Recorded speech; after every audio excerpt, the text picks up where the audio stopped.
నిత్య పూజలివివు నేరిచిననోహో ప్రత్యక్షమైనట్టి పరమాత్మునికి నిత్య పూజలివివో.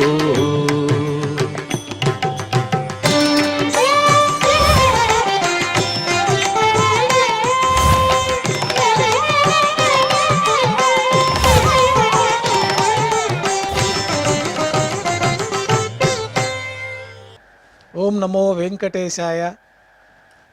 ఈరోజు బుధవారము, శ్రీ క్రోధినామ సంవత్సరము, దక్షిణాయనము, భాద్రపద మాసము, కృష్ణపక్షము, అష్టమి తిథి, ఆరుద్ర నక్షత్రము, సెప్టెంబర్ 25, 2024.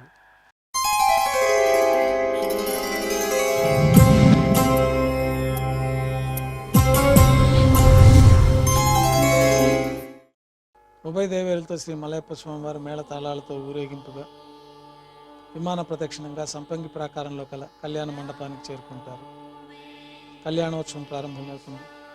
పుణ్యాహవాచనము, అంకురార్పణ, రక్షాబంధనము, అగ్ని ప్రతిష్ఠ, స్వామివారికి అమ్మవార్లకి నూతన పట్టు వస్త్రాల సమర్పణ, మహాసంకల్ప పఠనం, మాంగళ్యాలకు విశేషమైన అభిషేకము, ఆరాధన, శ్రీవారికి ఆరాధన జరిపి శ్రీవారి తరఫున మాంగళ్యాలను అమ్మవార్లకు సమర్పణ గావించి, ఈ సందర్భంగా శ్రీవారికి కర్పూర నీరాజనం, అమ్మవార్లకి కర్పూర నీరాజనం సమర్పించి విశేషమైన హోమాలతో పూర్ణాహుతి పూర్తయిన తర్వాత మాలా పరివర్తనం అనే కార్యక్రమాన్ని నిర్వహించి ఉభయ దేవేరుల్ని శ్రీవారి చెంతకు చేర్చి ఈ సందర్భంగా అక్షతారోపణం అనే వైదిక కార్యక్రమాన్ని నిర్వహించిన తర్వాత కర్పూర నీరాజనము, మహానైవేద్యము, తిరిగి కర్పూర నీరాజనంతో కళ్యాణోత్సవం పూర్తి అవుతుంది.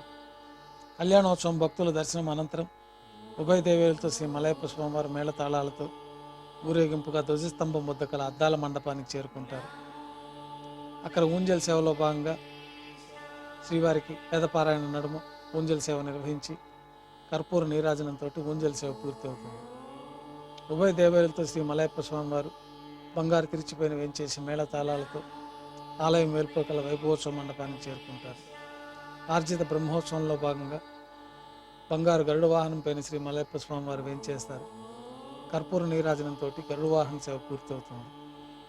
బంగారు హనుమంత వాహనం పైన శ్రీ మలయప్ప స్వామివారు వేంచేస్తారు. కర్పూర నీరాజనంతో హనుమంత వాహన సేవ పూర్తి అవుతుంది. పెద్ద శేష వాహనం పైన శ్రీ మలయప్ప స్వామివారు వేంచేస్తారు. కర్పూర నీరాజన సమర్పణతోటి పెద్ద శేష వాహన సేవ పూర్తి అవుతుంది.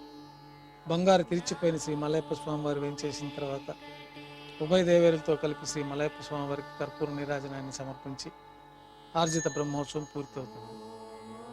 సాయం సంధ్య వేళలో 1000 దీపాలతో అలంకరించబడి ఉన్న సహస్ర దీపాలంకరణ సేవ మండపానికి ఉభయ దేవేరులతో శ్రీ మలయప్ప స్వామివారు చేరుకుంటారు. వేదం, గానం, నాదం నడుమ సహస్ర దీపాలంకరణ సేవ నిర్వహించి నక్షత్ర నీరాజనము, కర్పూర నీరాజన సమర్పణతోటి సహస్ర దీపాలంకరణ సేవ పూర్తి అవుతుంది. ఉభయ దేవేరులతో శ్రీ మలయప్ప స్వామివారు 4 తిరువీధుల ఉత్సవం జరుపుకున్న భక్తులను అనుగ్రహించి ఆలయంలోకి చేరుకుంటారు. ఆలయంలో నైవేద్యం పూర్తయిన తర్వాత గర్భాలయంలో వేంచేస్తారు. వెంటనే రాత్రి తోమాల సేవ ప్రారంభమవుతుంది. ఉదయం సమర్పించిన పుష్పమాలికలన్నీ సల్లింపు చేసుకొని గర్భాలయాన్ని శుద్ధి చేసి బంగారు పంచపాత్రలో శుద్ధ తోయాన్ని నింపుకొని శ్రీవైకానస భగవత్ శాస్త్రోక్తమైన విధానంలో మూలమూర్తికి, ఉత్సవమూర్తులకు ఉపచారాలు సమర్పించి కొత్త పుష్పమాలికలతోటి మూలమూర్తికి, ఉత్సవమూర్తులకు అలంకరణ జరిపి చతుర్వేద మంత్రాలతో మంత్రపుష్పాన్ని సమర్పించి నక్షత్ర నీరాజనము, కర్పూర నీరాజనంతో రాత్రి తోమాల సేవ పూర్తి అవుతుంది. తులసీ దళములతో అష్టోత్తర శతనామాలతో అర్చన నిర్వహించిన తర్వాత రాత్రి నైవేద్యంలో భాగంగా అన్నప్రసాదాలు, పన్యారాలు, దోశ, ఘంటానాదం మధ్య శ్రీవారికి నైవేద్యంగా సమర్పించి తిరువిస నైవేద్యం పూర్తయిన తర్వాత భక్తులని సర్వదర్శనానికి అనుమతిస్తారు. కొద్ది విరామం తర్వాత ఏకాంత సేవలో భాగంగా రాత్రి సమర్పించిన పుష్పమాలికలన్నీ సల్లింపు చేసుకొని గర్భాలయాన్ని శుద్ధి చేసుకొని బంగారు పట్టు పాన్పు పైన కౌతుక బేరమైన శ్రీ భోగ శ్రీనివాసమూర్తి వారిని వేంచేపు చేసుకొని ఏకాంత సేవలో భాగంగా బ్రహ్మ తిరువారాధన కోసమై బంగారు పంచపాత్రలో శుద్ధ తోయాన్ని నింపి శ్రీ భోగ శ్రీనివాసమూర్తికి ఏకాంత సేవలో భాగంగా దారోష్ణమైన గోక్షీరము, జీడిపప్పు, ద్రాక్ష, కలకండ కలిపిన మిశ్రమం, పండ్లు నైవేద్యంగా సమర్పించి కర్పూర నీరాజనంతో ఏకాంత సేవ పూర్తి అవుతుంది. ఓం నమో వెంకటేశాయ.